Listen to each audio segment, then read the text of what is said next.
والله جرايم وانت وين؟ انا بغيت الهجران صح، لكن انا بس رفعت المكلا، انا معي شغل، معي سيارات بجيبها.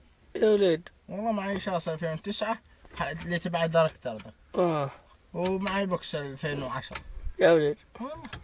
وكيف ما تبى انا معك ولا كيف؟ الا تبى معي يلا. وذا السيارة وين بتحطها لي؟ ده ما بحط هذا 2011 ده، انا اللي رحت له جبته من ابو ظبي ده، انا لما بعرقمت.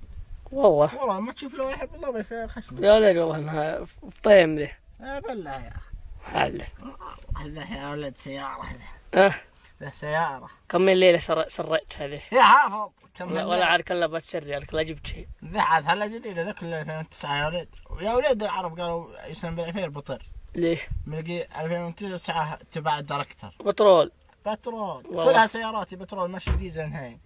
ما قناها الديزل يا ولد. يا الله. البترول عاد زئبه في ساعة الوقع. ايه.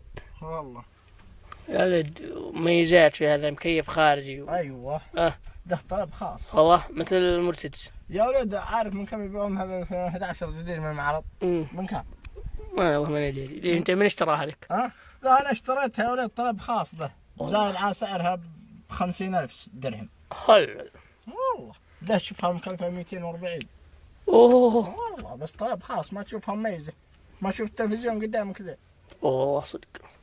كلح وراك هنا، ما شوف التلفزيون كيف يعكس. والله. والمرتبة يا ولد. يا ولد ذا مرتبة شوفها ماس كلها. والله.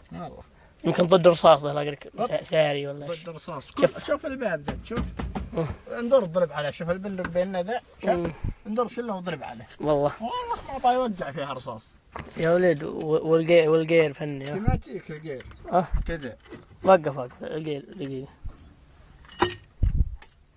كان هنتصغ الجير.